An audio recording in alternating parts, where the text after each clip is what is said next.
Halo, perkenalkan nama saya Malik Divanagara dari Prodi Manajemen pada Universitas Siber Asia. Video ini saya buat untuk memenuhi ujian akhir semester Estetika Humanisme dengan tema yang saya pilih adalah Industri 4.0 dan Society 4.0. Adapun tema yang saya pilih bukan hanya teori yang ramai dibicarakan, tapi karena saya mengalaminya secara langsung dalam pekerjaan saya sehari-hari sebagai bagian dari Direktorat Jenderal Bea dan Cukai, khususnya dalam pengawasan kawasan berikat. Jadi, ini merupakan refleksi dari pengalaman nyata di lapangan.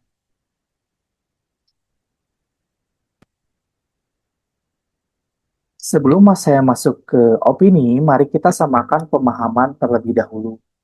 Industri 4.0 adalah era di mana otomasi, big data, Internet of Things, dan kecerdasan buatan mengubah cara manusia bekerja dan berproduksi.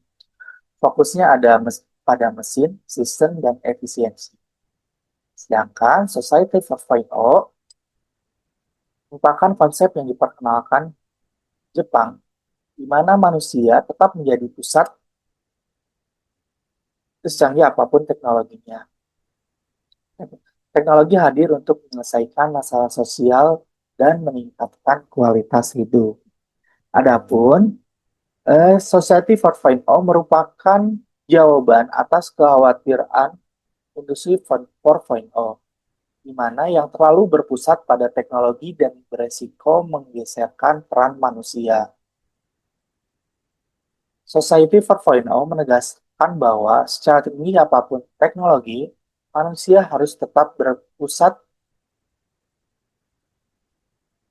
pusat. Nah, dan teknologi itu hadir untuk menyelesaikan masalah sosial dan meningkatkan kualitas hidup manusia, bukan menggantikannya. Jadi, apabila disederhanakan, kita kembali lagi bahwa industri 4.0 bertanya apa yang bisa dilakukan teknologi, sementara society 4.0 bertanya bagaimana teknologi bisa melayani manusia. Sebagai contoh kontras, pabrik dengan robot otomatis bekerja selama 24 jam tanpa henti. Wajah industri 4.0, nah itu merupakan wajah. Namun di sampingnya, kota pintar di Jepang, mereka memakai sensor dan robotik AI untuk membantu lansia hidup mandiri dan aman di rumah. Nah, itu merupakan contoh Society 4.0. Teknologi yang sama, canggihnya, tapi tujuannya jelas memanusiakan, memuliakan manusia, bukan sekedar mengejar efisiensi.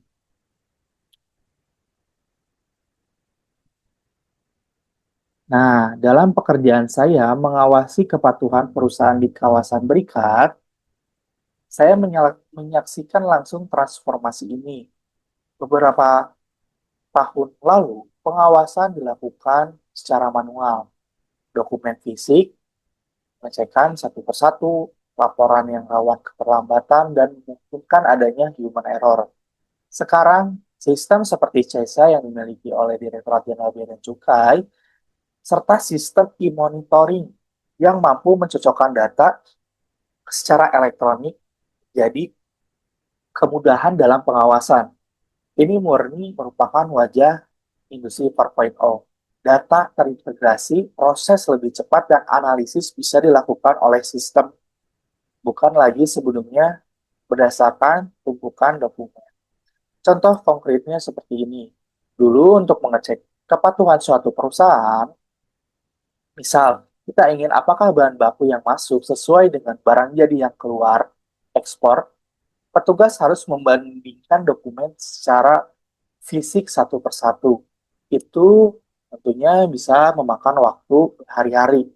Sekarang sistem e-monitoring bisa langsung mencocokkan data chase ya dengan data IP inventory perusahaan secara otomatis. Sehingga potensi selisih atau kejanggalan bisa terdeteksi jauh lebih cepat sebelum petugas turun ke lapangan. Nah, tapi disinilah letak poin penting yang ingin saya sampaikan. Teknologi ini hebat, tapi ia tidak pernah bisa berdiri sendiri. Sistem hanya menyajikan data yang menentukan apakah ada indikasi kecurangan, namun tetap bahwa untuk pengambilan keputusan dan kebijakan tetap harus turun langsung manusia yang memverifikasi ke lapangan. Nah, sebelumnya saya pernah menyusun materi pelatihan untuk para petugas sanggar. Saya menekankan bahwa alat secanggih apapun hanya efektif kalau penggunanya memahami konteks, memiliki penilaian, dan mempunyai integritas. Sebab ini persis sebagaimana semangat Society 4.0.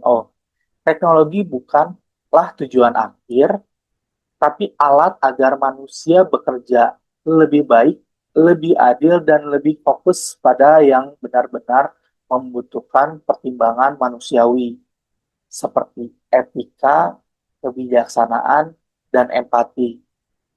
Contoh, sistem hanya memberitahu ada selisih data sebesar sekian. Tapi apakah selisih itu murni kesalahan administrasi? Ini perlu kebijaksanaan manusia.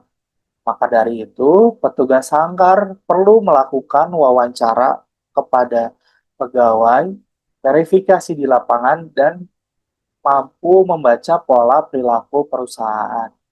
Di sini, maka petugas sanggar merupakan sebuah jembatan yang mampu menjembatani data serta keputusan yang lebih adil secara manusiawi.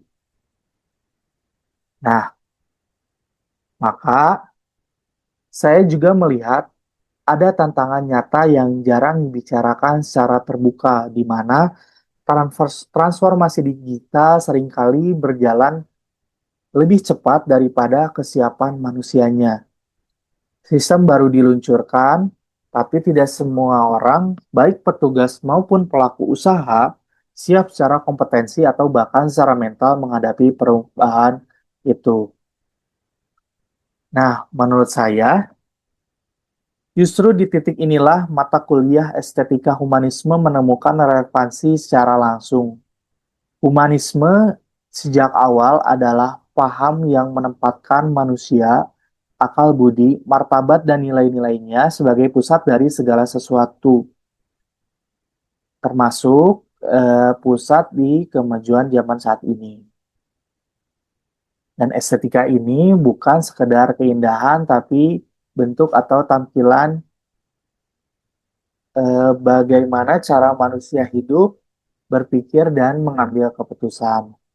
Nah, Industri 4.0 itu sebenarnya adalah ancaman senyap terhadap humanisme itu sendiri ketika efisiensi dan kecepatan sistem dijadikan satu-satunya ukuran keberhasilan.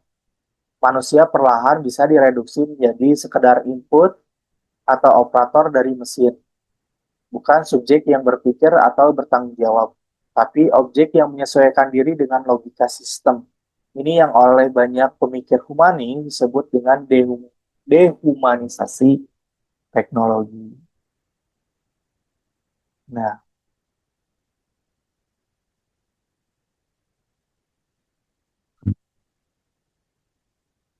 jadi teknologi boleh secanggih apapun, tapi ia tidak boleh menggantikan penilaian dan tanggung jawab manusia dan nurani manusia.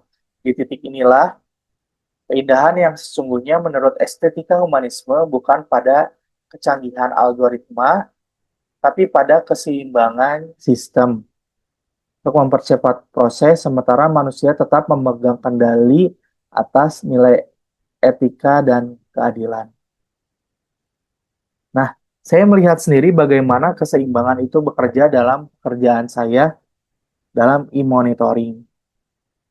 Bisa dengan cepat mendeteksi selisih data, tapi sistem tidak punya nurani untuk menimbang apakah selisih itu murni kesalahan administrasi atau niat buruk di baliknya. Yang punya nurani yang bisa mempertimbangkan konteks ini dan dampak sosial dari sebuah keputusan tetaplah manusia. Itulah humanisme yang sesungguhnya diuji. Manusia tidak kehilangan perannya sebagai penentu nilai di tengah teknologi ini. Jadi, opini sederhana, kita tidak boleh berhenti mengadopsi teknologi, tapi juga tidak boleh lupa berinvestasi pada manusia itu sendiri, sehingga manusia dapat berbudaya secara adaptif dengan perkembangan teknologi. Eh, jadi, kesimpulannya adalah Industri 4.0 memberikan alat dan otomatisasi data dan kecepatan, sedangkan Society 4.0 mengingatkan untuk apa alat itu digunakan demi manusia, dan kuncinya adalah teknologi dan manusia berjalan beriringan untuk saling melengkapi. Demikian video yang saya dapat sampaikan. Semoga dapat bermanfaat. Mohon maaf apabila terdapat kesalahan.